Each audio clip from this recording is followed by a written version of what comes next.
इस वीडियो में मैं आपको बताऊंगा कि आप अपने खानों के अंदर कौन सी ऐसी खुराक कम कर सकते हैं जिसकी वजह से जिस्म के अंदर यूरिक एसिड कम हो जाएगा, और कौन सी ऐसी खुराक है जो आप अपने खानों के अंदर अगर ज़्यादा करेंगे तो ज़्यादा चांस होगा कि आपको यूरिक एसिड का मसला ना हो।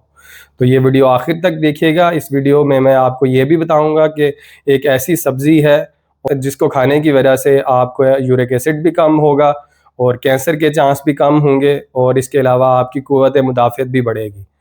अस्सलाम वालेकुम, आप देख रहे हैं डॉक्टर मोहम्मद अदील बिशारत के यूट्यूब चैनल को। सबसे पहले तो आप अपनी खुराक के अंदर छोटे और बड़े गोश्त को बिल्कुल कम कर दें, और आप चिकन खा सकते हैं। चिकन के खाने की वजह से, मुर्गी खाने की वजह से जिस्म के अंदर यूरिक एसिड बढ़ने के चांसेस नहीं होते।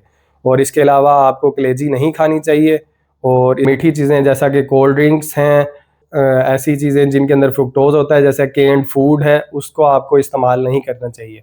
इन सब की वजह से जिस्म के अंदर यूरिक एसिड बढ़ने के ज़्यादा चांसेस हैं।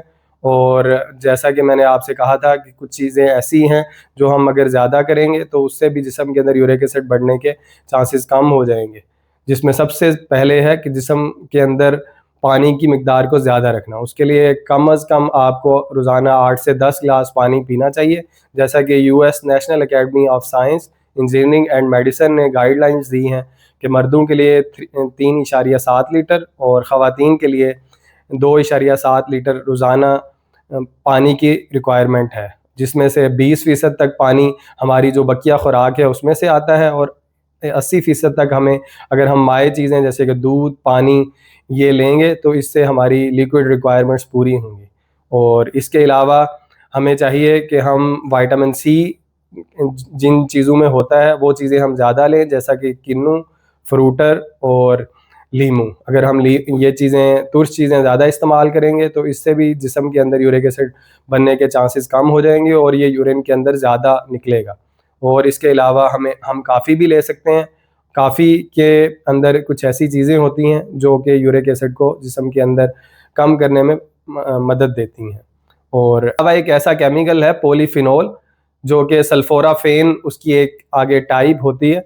ये एक बंद गोभी की किस्म होती है ब्रोकली, और एक सलाद पत्ते की किस्म है केल, उसके अंदर ये पाया जाता है। तो अगर हम ये लेंगे तो इसके बहुत ज़्यादा फ़ायदे हैं।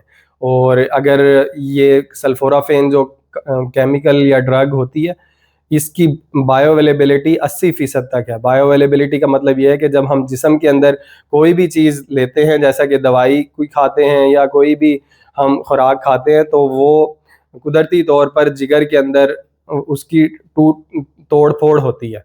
तो ये जो है केमिकल या ड्रग सल्फोराफेन, जो कि ब्रोकली और केल के अंदर पाया जाता है, तो इसके खाने के बाद इसके 80% तक तोड़ फोड़ के बावजूद हमारे जिस्म में ये बरकरार रहती है।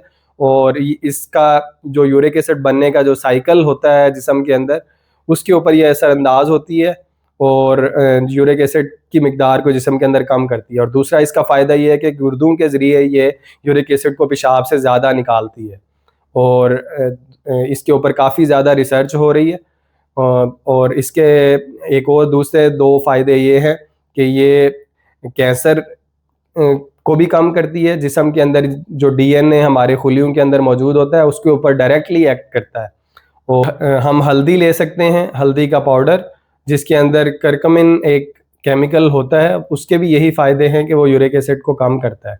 और लेकिन उसकी बायो अवेलेबिलिटी 1% है, तो हम ज़्यादा जो है कोशिश करें कि ब्रोकली और केल लें, ताकि जो है उसके सल्फोराफेन के हम तमाम फ़ायदों से फ़ायदा उठा सकें।